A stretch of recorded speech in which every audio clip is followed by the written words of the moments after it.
Dude, never did it.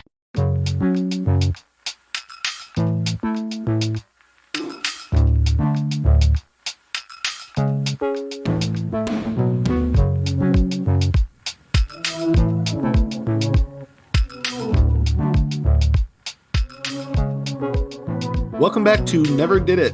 I'm Jake Ziegler, and I'm here with Brad Garoon. On Never Did It, we look back at the last 100 years of movie history in an effort to fill in some of our own movie blind spots. Today we're covering the year 2014 with a pair of not exactly obscure films, but maybe some that you guys have never seen. Brad, why don't you tell me why you chose Frank for us to discuss? It's so funny. I saw Frank not in the theater, but shortly after it came out, and it must have been on HBO or something. I wouldn't have been a big fan of Domhnall Gleeson yet, and I don't think I really knew that Michael Fassbender was in it. He plays the titular Frank, but for I'd say 98% of his screen time behind a giant paper mache mask, or not paper mache, but some kind of plastic mask. But I remember thinking it was pretty neat. And then as time went by, I don't know if this happens to you, but I couldn't remember if I'd actually seen the whole movie. When I was logging all of my movies on Letterboxd a couple years ago, I came to Frank and I was like, I have this memory of like the one scene in the movie where Fassbender's unmasked. But did I watch the whole movie or have I only seen the end? I couldn't quite remember. So it was a good excuse to both refresh my memory of a movie that I thought I liked, but couldn't actually remember if I'd seen the whole thing. And, 2014, it's getting pretty modern. And like we always say, it's hard to find movies that we like that the other person hasn't seen. And as we'll see with yours on the other side, you have a secret weapon, which is you watch all the foreign films for the Oscars every year, all the foreign nominations. So anyway, I rewatched it and oh, thank God, I love it. It's good. It's a fun, weird little indie movie. It's directed by Lenny Abrahamson, who most people probably know as the director of the movie Room, starring Got him Brie an Oscar Larson. nomination too, yeah. Oh, he did. Yeah, as director, yeah, that was kind Oh, of a wow. surprise too. Like Incredible. he was up against some heavyweights that year. Yeah, and then he made a bad horror movie after that and kind of went to television. So Yeah, what was this movie after Room? it's another Domhnall Gleeson joint, The Little Stranger. Oh yeah, that did nothing. Yeah, people didn't like it. So I thought he was in director jail, but no, well, I guess director jail is just go to TV. Go directly to TV, do not pass go. But It's before probably he not did as that, bad a jail as it used to be. I mean, the no, way TV is now, yeah. not at all. But first he made this. Well, first he made a bunch of movies in his native Ireland, and then he made this. Yeah, so it's about a guy who's a keyboardist who lives with his parents. He's like a wannabe musician. He lives a nice life. He has a regular job. And then one day he goes to the beach to eat a sandwich, and he sees a man trying to drown himself and the police trying to get him out of the water. Then he notices to his left that a bunch of other people, mostly American, are watching this go down and let him know that that's their keyboardist and that they're probably not going to be able to play the show that they want to play tonight. He says, I'm a keyboardist. And then he gets pulled into the world of Frank, the lead singer of this band, who, as I said, wears a big fake head to cover his face. And they go off to record an album in the woods. And that's the bulk of the movie. What'd you think of it? I liked it. I liked it a lot, and I'm glad that that you'd suggested this because it was one when it came out. It's like, oh yeah, I need to see that. I need to see that, and then it just kept falling further and further down the list, and I always felt bad that I never got around to it. So I'm glad I finally saw it, and I did. I really liked it. It's about as quirky and indie as quirky indie movies get. It's got that quirky indie movie chemistry. It's got Maggie Gyllenhaal, so it's going to be like a quirky indie movie. Yeah, but then it's got Scoot McNairy. So it's like, is this a gritty crime drama? That's true. Yeah, it's a good point. But it's just a really good, interesting movie. I mean, you've got Fassbender, who wasn't he probably he's probably a decent name at this point. I mean, he'd been in 12 Years a Slave already at this point, which he was Oscar nominated for, and obviously was a big movie, and he'd been in some things. Wasn't he Magneto already at this point? Oh yeah, when did First Class was like 2011, wasn't it? Yep. So he's already Magneto. Okay, yeah. So he's already, he's Magneto. He's an Oscar nominee, and he does this little quirky indie, Irish movie under, completely under a mask. It's a pretty not generally the trajectory that a lot of people in big comic book movies would take. So it's a really interesting thing for him to take on, and he's really, really very good. In this movie where he doesn't have the use of his facial expressions, and the music is, the music is suitably bizarre. It's definitely a band that you'd probably hear on like NPR Tiny Desk or something like that. I really liked it. It's definitely one of those things that's kind of in my wheelhouse in terms of like the music that I would listen to. Just a good movie, good performances. Domhnall Gleeson, who I'm also I'm a fan of. I generally like the things that he's in. Glad you chose it. I thought he might have been, and I don't think there are many like weak points to this movie, but there are certain scenes that Gleeson I think fails in. There's a scene between him and Scoot McNairy where they're at the campground and Gleeson's finally writing music and he thinks he's written something good. He plays a little bit for McNairy. McNairy thinks he's joking and he goes, "Yeah, I used to write bad music too." And he goes and he sits and he plays the keyboard and he plays like a very touching, I would say, sweet little song and goes, see, it's terrible. And in the most unconvincing line of the whole movie, Gleason's like, actually, I think both of our songs are excellent. Yeah. I'm like, oh, you're in a different movie right now. This is not a character from this movie. But in general, I think he's really good. You know, next week, we're going to talk about True Grit and Gleeson. So it's funny to watch this really close to the remake of True Grit, which Gleeson is also in for just a very brief amount of time. He was really picking up steam around this time, and then Star Wars came out right after this. I think the very next year. Yeah. And he had a huge role in The Force Awakens and The Last Jedi, and things have, I wouldn't say tapered off. I mean, we just saw him not too long ago, I think a year or two ago, in that miniseries with Steve Carell where he plays a serial killer. It's quite good. Oh yeah. Well, let's not forget Peter Rabbit 1 and Peter Rabbit 2. I can't forget because I don't know anything about those movies. Back to what you were saying about Fassbender, you know, it's not just not something that people generally do when they've made it big in blockbuster films. It's things that people won't do. Case in point, you have Pedro Pascal in The Mandalorian under a mask. That's not him. He's just voice acting that character. Fassbender probably could have, at this point, gotten away with just being the voice and then coming in at the end and doing the two scenes where you do see his face, which are incredibly moving scenes. Yes. But he didn't. He's really under there the entire time, and it works well for the movie because you need to get a sense of his body language to understand that the guy outside the mask is the same as the guy in the mask. I love that. My wife asked me a question, and I want to ask it to you. Yeah. Is Maggie Gyllenhaal sexy?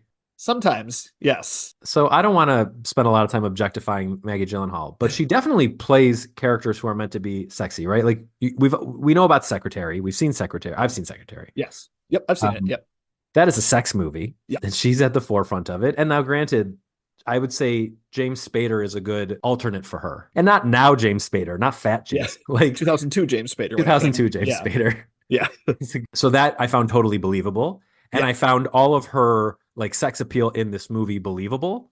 But I answered no. I'm like, I don't think that's what she's about. I don't think that's what she's going for either. I don't think she's interested in that. But it was interesting that my wife asked me that because, I mean, granted, she's playing someone completely unhinged, but she's having a lot of sex in this movie. It's one of the most awkward sex scenes. You know, like the one in the hot tub. It's just one of the most like, I couldn't have been more uncomfortable watching that. So she's not drowning him, but it's a very violent sex scene in a jacuzzi, and she's holding Domhnall Gleeson under the water at point, and he says in the most British voice, the most British thing I've ever heard him say was just, "I'm dying."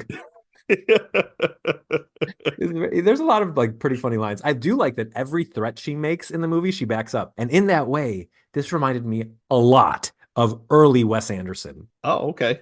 I thought everything at the campgrounds looked like an early Wes Anderson movie to me. And the fact that she says someone needs to punch you in the face, and 3 scenes later she punches him in the face, and she threatens to stab him, and 3 scenes later she stabs him. Those were great scenes. He's Abrahamson is he's quite the filmmaker. Other scene I was thinking about the scene when Domhnall Gleeson when it's just him and Frank who go up to do the performance too, just how sad that whole scene was. So there's like some really funny, sequences in the two, but then there's some, there's like this underlying sadness to it too, where like, okay, it is kind of quirky and funny that like, oh yeah, this guy wears this paper mache mask, everywhere all the time. So I'm actually going to pause 1 second and go back to something else, because Domhnall Gleeson, of course, has questions about this. It's like, okay, does he wear this all the time? Yes. Well, how does he eat? Well, this, it's like he puts a straw under it. How does he brush teeth? He's asking those questions, and finally one of the guys just goes, "You're just going to have to go with this." And I feel like that line's almost put in there for the sake of the audience too, where it's like, yeah, this is a little quirky and silly, but like, just this is our movie, just go with it. And at that point, I'm like, okay, I will. I'll go with this, and we'll watch your Masked Man movie. So I like that they had Domhnall was at least asking the questions, and they're like, you know what? You're just going to have to accept this. I do think that scene was in there for the purpose that you're talking about, but it serves another purpose too, a better one, which is Gleeson needs to, it's not just for the audience. Gleeson needs to get lost in Frank's whole aura. He grows a beard, he gives them his life savings, and that's important because the minute he comes out of that trance and enters the scene you were about to talk about, the very sad scene where they're on stage and Frank collapses because the music is shit, Gleeson has now shaved his beard and taken control of the situation. And because he did that, everything falls apart.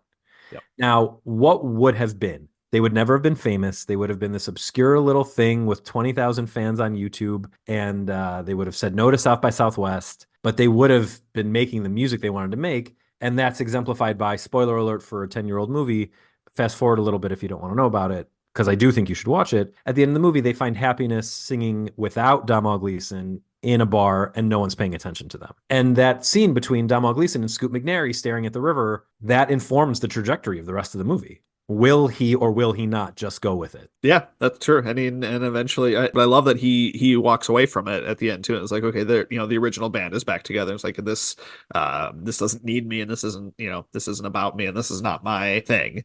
And he leaves them. And I love the scene that he has with Frank's parents too.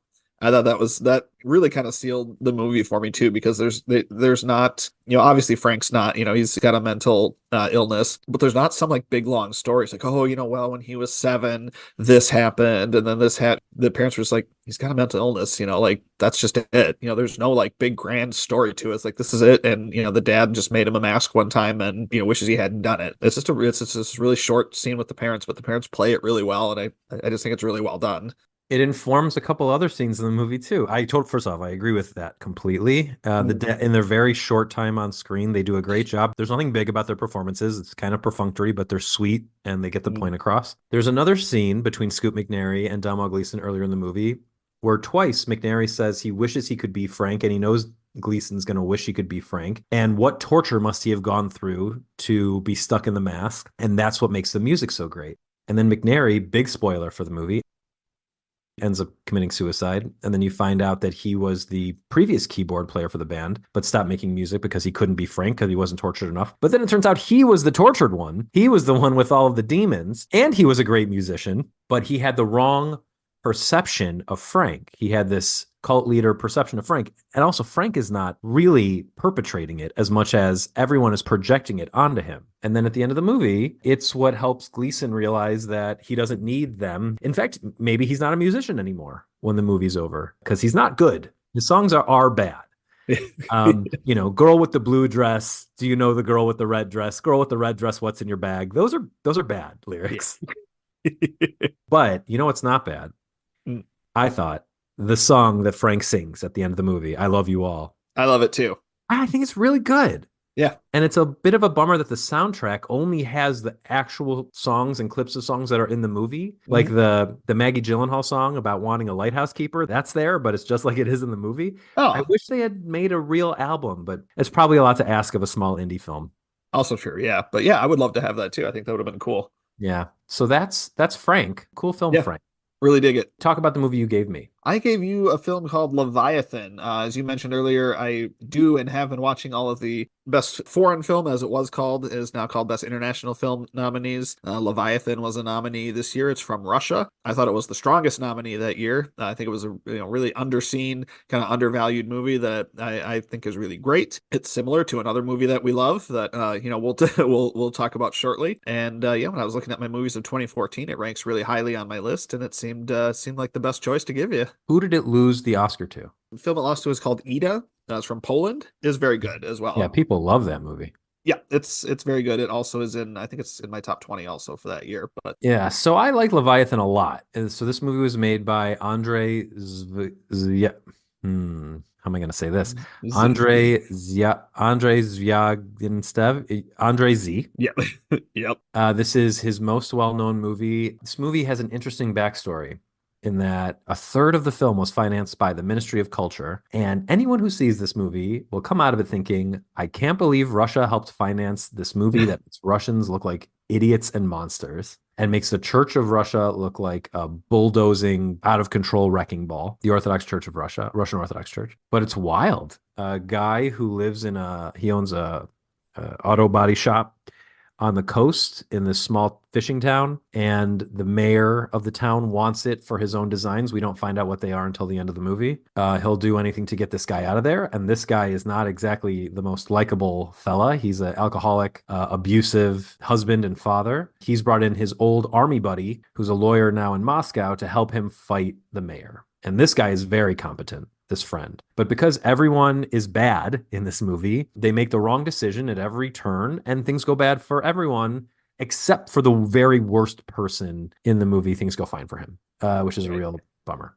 Yeah, it's a drag. I mean, the movie's a drag. There's no doubt about it. Yeah, it's not like a slog though. So first off, it's long. It's 2 hours and Yeah. 20 some minutes. Yeah. But there's a lot of humor in it. There's a lot of drunken revelry going on. Middle-aged people just getting wasted, saying stupid, funny stuff. The first half of the movie moves at a pretty good clip, and then things start spiraling for everyone. But at no point does it feel oppressive. This isn't like it's not even like, and this is a great movie, but it's not even like First Reformed, where at every turn you're like, oh my God, it's so depressing. This is more like, oh wow, what's going to happen to these people next? What could possibly happen next? Right. The main guy, the mechanic, like, even though, yeah, he's definitely not a good guy, like I said, he's abusive and everything, but like he shouldn't have to give up his home. Like there's no reason he should, be in this position. He has every right to, to fight back. The choices he makes and some of the things he does, it's like, why would you do that? But I mean, to begin with, you can definitely sympathize with his, with his side of the conflict here for sure. Absolutely. It's funny because the choices he makes seem unrelated to each other. They just seem like sort of the random choices that a person with an alcohol problem would make in the moment because he's very impulsive. Even still, they all come back around. And again, spoiler for this movie, skip ahead just like 20 seconds if you don't want to know. Get him convicted of murder and sent to jail. So you mentioned already that this movie is very similar to another movie we really like. A couple weeks ago, we did our Coen Brothers episode, and we talked about A Serious Man. Both movies are adaptations of the book of Job. This movie directly references Job near the end when Kolya, the main character, goes and runs into a priest who answers his question about why do things keep happening to me, which is in the Coen Brothers oeuvre is a big theme. We're going to talk about in the coming weeks, True Grit, and one of the villains in True Grit, the main villain that they're chasing the whole time, he's always saying, everything happens to me. Why is everything always happening to me? So he's Job in his own mind. In A Serious Man, he's actually losing his wife, then losing the ability to fight the thing that took his wife, then perhaps in the end losing his son, definitely losing money throughout the whole movie, perhaps losing his brother, in his dreams getting his brother killed, in real life destroying his own career. In this movie, very much the same thing happens. Kolya is losing his home. Someone comes in to help him get his home,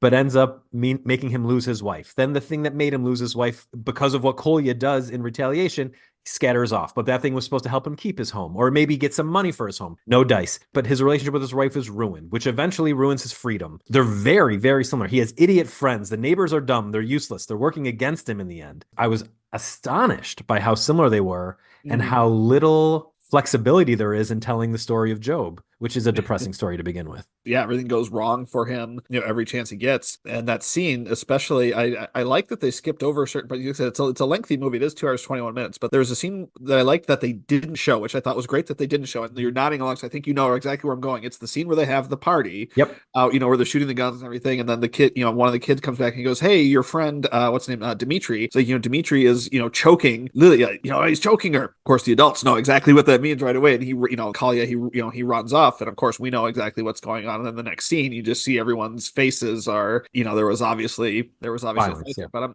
I'm glad we didn't see the fight. I don't think seeing the fight was necessary. I think knowing that it happened and just kind of knowing what's going on is enough there. I don't think seeing the fight there. So there's some restraint in this movie too, showing all the negative things that are happening to him and all the, how his choices are causing these things. But I don't think, I think seeing the fight just would have been gratuitous and just the way that the movie was made and some of the choices that were made, I think are very good, especially like I said, in a lengthy movie. Still some of the things that were cut out or were not shown, I think were some good choices.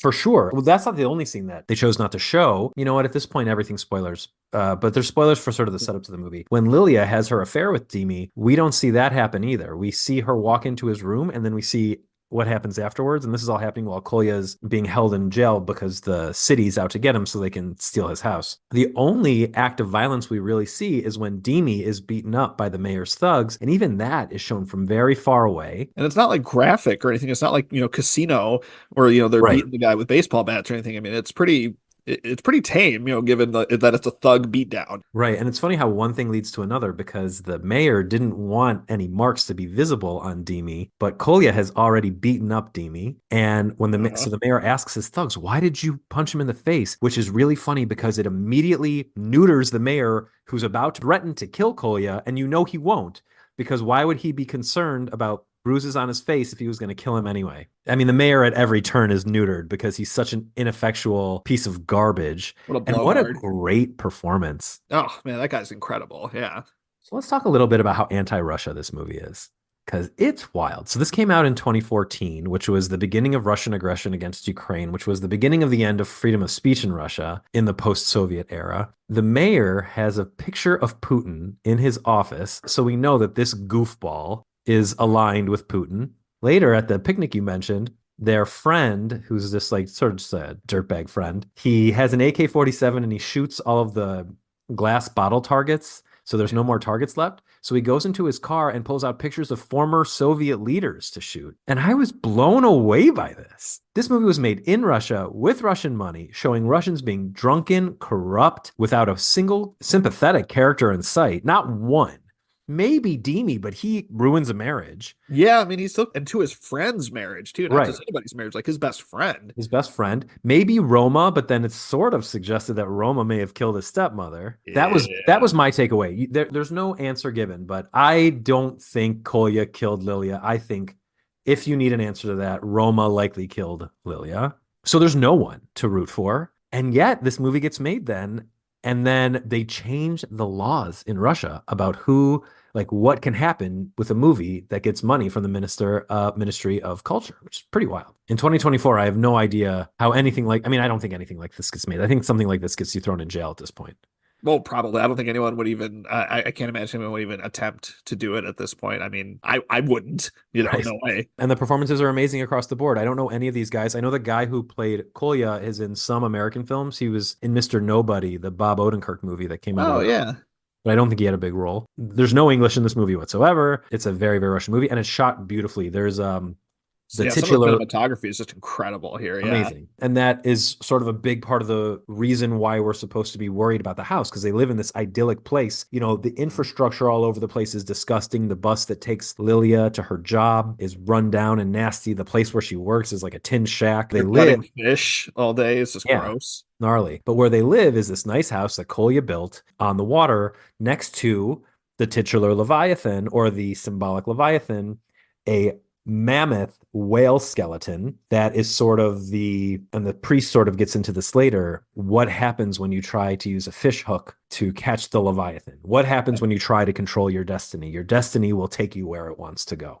Wonderful. I think I may have underrated it at 4 stars. I mean, yeah, it's pretty cool. And I love the other line that the priest says to him in that scene too, when Kolya is very combative and very why is he asks him something about God, and the priest why does everyone always ask me if I believe in God? Actually, he's not the one. Dima says that because everyone's asking Dima if he believes in God. But it's the same kind of thing. Same kind of thing. And the priest says something like, he goes, well, my God is with me. I don't know about your God. I don't see you in church. So I don't know, I don't know who your God is. He kind of puts it right back in Kolya's lap. But it's like, this is, it's on you. I'm not going to placate you or, give you, an answer that's going to comfort you. You've done this to yourself. It's up to you, man. A really great scene. I think it's like the only scene the preacher really has any dialogue or anything, but that's a really important kind of pivotal scene in the movie. Yeah. He shows up again in the finale, but he doesn't say anything.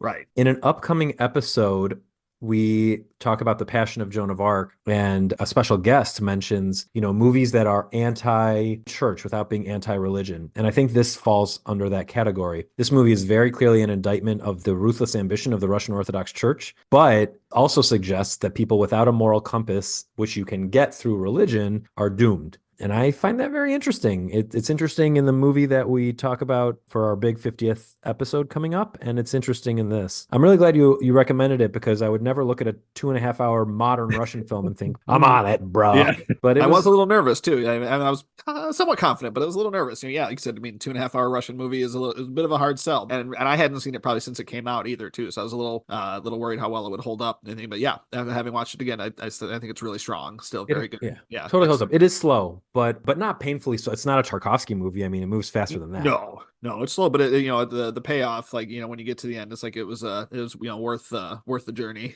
Yeah, and you get payoffs throughout too. There's enough twisting and turning, and even the tertiary characters are great. Oh my God, there's this amazing shot. So throughout the movie, they're friends with this traffic cop, and he's such a bozo, and he's hammered, completely shit-faced in almost every scene. Oh, there's so much vodka flowing in this movie. First, the way that the other friend pours vodka, holding the bottle completely upside down, like, what a psychopath! Who does this? But the cop friend, the traffic cop friend, who's married to Lilia's friend, and coworker, who works at the fishmonger with her, he's just a goof and he has nothing really interesting to say for most of the movie. And then at the end of the movie, his family has to make a pretty big decision, but he's not equipped to handle emotion. So he steps outside under the guise that he's going to let a child and his wife speak, to do like the mushy stuff, and immediately starts crying while he smokes a cigarette. I'm like, oh, I did not expect that from him. Wow, what a great shot. What an amazing performance from someone who you didn't, and it puts in such stark relief, like what this whole incident has done to this community, this very small community. This director's films, I guess, generally only have like 3 or 4 people in them. Oh, this movie had 15, but never really, aside until the end, when there's a huge gathering at a church, never more than 5 or 6 in a shot. And that the way that he moves through shots, especially in that picnic scene where people are moving around. There's like 7 people in the scene and they're all moving around quite a bit, but it does more to sort of give you an idea of why they love their picnic life, why they love, even though they're grilling chicken in plastic buckets, why this life is pleasurable to them and what's at stake if the mayor gets his way. It's really astonishing. He's got a real eye. It's pretty amazing. I'd like to watch more of his stuff. There's another one of his movies that came out a couple years after this called Loveless. That was also a nominee for the Best International or Foreign Film. It's 2017 or 18 that came out, which was also very good, about a marriage falling apart. Another kind of a downer, but I remember that being very good as well. That's the only other one that I've seen. I'm glad to hear you liked it. I've only heard that it is too bleak. That's my recollection of it, is that it's bleak, but I recall it being good. All right, so that's 2014. These are the quirky, a little bit under the radar movies that we watched, and we really think you should watch both of them. But we also watched some other movies in 2014, so let's rank them. Okay, so my number 10 is, and I got a peek at your list before, so I know we share more than a few. Okay. But there is some variation. Mine's a bit of a populist list, except for the ones at the end here. So my number 10 is Birdman, or The Unexpected Virtue of Ignorance, Iñárritu film. I've only seen this once. I saw it in the theater. I just thought it was the bee's knees. It's a fake tracking shot, just like 1917, except instead of World War I, it's backstage at a play. And Keaton is this like superhero, plays a superhero actor who is doing the theater to prove he's a good actor. And then it gets a little trippy by the end. It's got Ed Norton, who does a great job. Emma Stone. It's got Emma Stone doing a great job. Naomi Watts. Yeah, it's oh right. It was like sort of a bit of she has a couple scenes that are like, oh, is she coming back? No, turns out not. Nope. Hollywood just does not have any staying power with Naomi Watts. Nope. Sad. But this won Best Picture at the Oscars, so that was big. And director. Yep. Too bad it turns out Iñárritu's a weirdo. Yeah, Bardo was a really hard watch. And didn't he like get someone killed of COVID? That sounds sort of familiar now that you say that, but I'd have to allegedly or not at all. Yeah.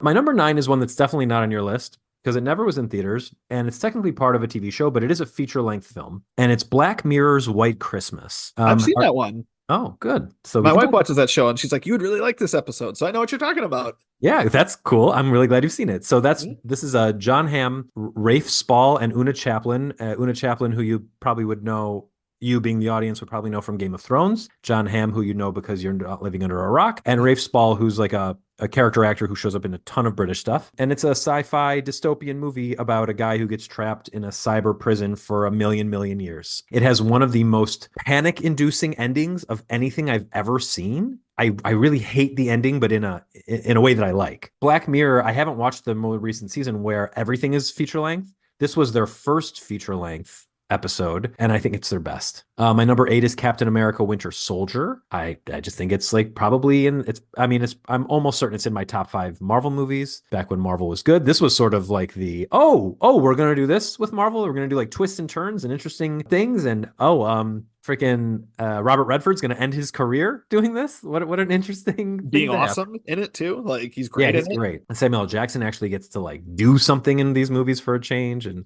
This was, I think, the movie where people were like, okay, we'll do this thing with Chris Evans. Yeah. Sticking with sci-fi, my number 7 is Edge of Tomorrow, the Tom Cruise, Emily Blunt movie, time loop movie, action, thriller, really fun. One of the last performances from the great Bill Paxton.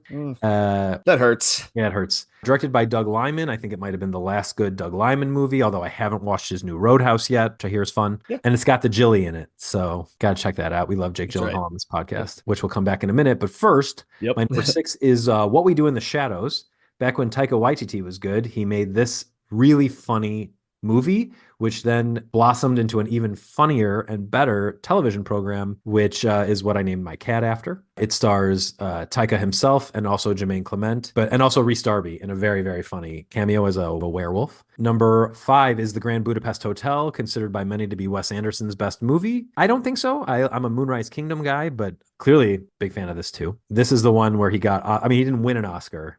He won his Oscar finally for those short films that came out this year. But he was nominated for Oscars there, and I think that was sort of his last gasp. The Oscars seemed to not care about his descending into himself phase. Yeah, I mean, he was up for director for that one, and it did win. It won It won 4 awards, just not for him. It was like for his makeup and for the sets and I think costumes and score maybe because like Alexander Desplat did the score and right. Those things should be every time his movies come out, they should be nominated for those below the line awards. I mean, those things are usually very good. Yeah. No, and no one else is doing stuff like that except for like Yorgos. Yeah. Number 4 is John Wick, the original. It started it all. This franchise has no misses. This first one, I made I have a TikTok of my dog watching the opening scene. That could be considered animal abuse, I think. Yeah. John Wick is awesome. Yeah. And it was the pinnacle of the Keanu-sans. So we're all happy for that. Number 3 is the original Guardians of the Galaxy. Guardians of the Galaxy 3 to date is considered, I think, by a lot of people the last good MCU movie and potentially the last good MCU movie there will be. And that trilogy started with this, and it's great. And I don't have too much more to say about it because it's Guardians of the Galaxy. You've probably seen it. Number 2 is The Look of Silence. On the very first episode of this show, we talked about the act of killing. We have since talked about The Look of Silence, I think. Was this not the movie for our 2015 episode? Yeah, it was. Actually, I did pick them both for you. Yeah. Right. So this movie did the festival run in 2014, which is why I have it on my 2014 list. But if you want to hear us talk more about it, listen to our Act of Killing episode. We apologize in advance our Look of Silence episode. We apologize in advance for the sound quality. We have gotten better. We're still not perfect. It's a work in progress. But this is the Joshua Oppenheimer sequel to The Act of Killing, and it, I think, is the better movie of the two. And then my number 1 is Nightcrawler. Speaking of Jake Gyllenhaal, oh my God. We're going to talk about Ace in the Hole eventually when we get to the year that Ace in the Hole came out. This movie owes a lot to Ace in the Hole, but if you want to see Jake Gyllenhaal just completely unhinged, Riz Ahmed getting his, breaking out, and Rene Russo killing it in a really creepy, unsettling movie about the depths that people will go to get the scoop, check out Nightcrawler. Great list, and of the ones you listed, if they're not in my top 10, most of them were in my top 20 or are movies that I greatly enjoyed. So yeah, let me real quick. I'm not going to do honorable mentions from my 11 to 20, but I do want to give an honorable mention to a movie that just fell out of my top 20 because I just think people should see it. It's getting a bit of a push on Twitter right now, I've noticed, but it's called We Came Together, and it's a comedy with Paul Rudd and Amy Poehler. It's a spoof of rom-coms, and it is like nasty, dirty, and really funny. See, I remember seeing that when it came out and being really excited for it, and my memory of it is that it was crazy disappointing. So I'd be curious to go back and give it another try and see how I feel about it now. Do it. It's so funny. Okay. Because, that's my whole memory of is that I'm being excited and then being just crushed, Okay. Yeah. Time to give that one another shot. All right. Yeah. We'll get into my top 10 now. Number 10 is Foxcatcher with Steve Carell, Mark Ruffalo, and Channing Tatum, who I think is very good in that movie. Steve Carell got an Oscar nomination for this. I think it's just a very, very, very well done. Number 9, we're going to go with Christopher Nolan's Interstellar, which I really, really love. I've seen fairly recently. Number 8 is we're going to continue on the sci-fi train with the original Guardians of the Galaxy. Just tons of fun. Like Brad, I said, one of the great MCU movies, just tons of fun. Holds up really well. Number 7 is animated film from Ireland by director Tom Moore. It's called Song of the Sea. Brendan Gleeson is one of the main voices in that. And it's just a wonderful, beautiful movie. I saw it many, many times when my daughter was young. It's just terrific. I love it. Love it so much. I don't connect so much with cartoon saloon movies. It's interesting. They did this and Wolfwalkers. I do like The Breadwinner. Yeah, I don't know why. I don't get as excited about cartoon saloon movies as other people. Maybe I'm just America brained. Well, it's this one that I do the most. Like Wolfwalkers and Breadwinner, I really like, but I don't. We're probably not even my top 20. But this one, I have a strong connection to. I really enjoyed. Obviously, it's it's my top. It's my number 7 movie of the year. Number 6 then is Ava DuVernay's Selma. I think the lead performance by David. I can never pronounce his name right. David Oyelowo. Oyelowo. Oh, Yellow. Okay. I think his performance is excellent. I think the whole movie is very well done. Speaking of excellent performances, my number 5 is Nightcrawler. Again, Jake Gyllenhaal is just extraordinary in this. I still think it's his best performance, and I'm a big Jake Gyllenhaal fan. I think he's had a lot of great performances. I think this is his best one. And also, I love Rene Russo. I'm a kid who grew up watching, Major League and Get Shorty and Lethal Weapon 3. So it was great to see Rene Russo back in something substantial.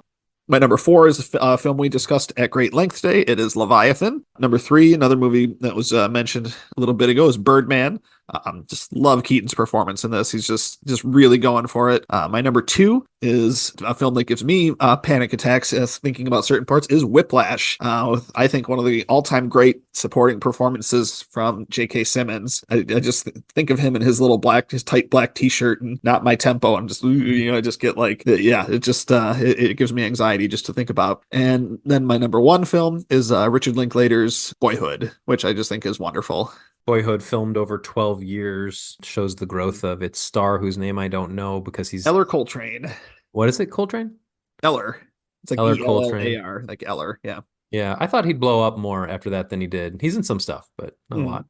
But Ethan Hawke, is his dad, Patricia Arquette's mom. They're both fantastic. And Mhm. yeah, it's just a really moving experience.